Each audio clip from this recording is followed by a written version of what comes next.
আমার কলকাতা নিউজ, কথা হবে সামনাসামনি।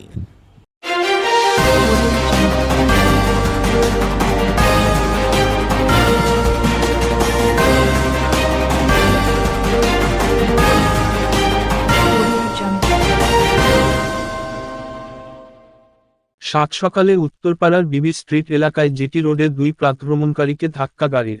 আহত দুই আশঙ্কাজনকভাবে ভর্তি বেসরকারি হাসপাতালে। স্থানীয় সূত্রে খবর, আজ সকালে 6:30 নাগাদ মর্নিং ওয়াকে বেরিয়েছিলেন হিন্দমোটর এলাকার দুই মহিলা। সেই সময় একটি তথ্য প্রযুক্তি সংস্থার একটি গাড়ি বেপরোয়া গতিতে ধাক্কা মারে দুই প্রাতভ্রমণকারীকে। তারপরেই দুজনকে আশঙ্কাজনক অবস্থায় স্থানীয় একটি বেসরকারি হাসপাতালে ভর্তি করানো হয়। এলাকার স্থানীয় মানুষের অভিযোগ, জিটি রোডে পুলিশ প্রশাসনের উচিত আরও কঠোরভাবে যান নিয়ন্ত্রণ করার।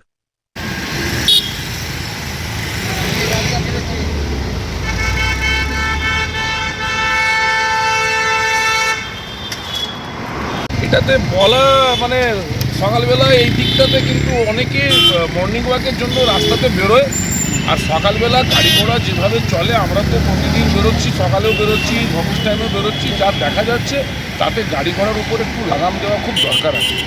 অনেক লোক সকালবেলা গঙ্গার ধারে মর্নিং ওয়াক হিসাবে আসে, সেক্ষেত্রে কিন্তু একটু যদি আমাদের প্রশাসন বা পুলিশ প্রশাসন এখানে যদি একটু নজর দেয়, তাহলে এইরকম ঘটনা কিন্তু আবার হবে, এটা আমার মনে হয় না অনেকটা সামাল দেওয়া যায়। কজন আহত হয়েছে ঘটনায়? একজন মহিলা, আমি যেটা শুনেছি, আমাদেরই পরিচিত একজন আমাদের খবর দিল যে অমুক মহিলার আজকে অ্যাক্সিডেন্ট হয়েছে।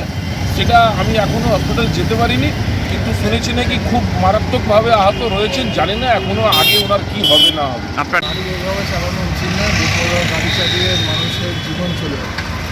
একটা মানুষের জীবন চলে যায় মানে 10টা মানুষের জীবন চলে যায়।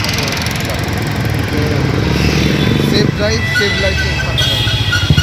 সকালে আজকে দুটো মহিলাকে পিছিয়ে দিয়ে চলে যায়, মর্নিং ওয়াকে যখন বেরিয়েছিল তখন দুটো মহিলাকে পিছিয়ে দিয়ে চলে যায়। বেপরোয়া গতিতে গেছে, কোনো স্পিড লিমিটের কোনো নাম্বার ছিল না, বেপরোয়া গতিতে গেছে। এই জিনিসটা যাতে না হয় ফিউচারে, সেটার জন্য লোককে সাবধান থাকা দরকার। পুলিশ প্রশাসনকে আরও কড়াভাবে দেখা দরকার, মানুষ যেন সেফ থাকে সেটার ব্যাপারে দেখা দরকার পুলিশ প্রশাসন। জিটি রোডে যান চলাচল বেপরোয়া হয়, এই জন্য প্রশাসন সতর্ক থাকা দরকার, থানাকে সতর্ক থাকা দরকার।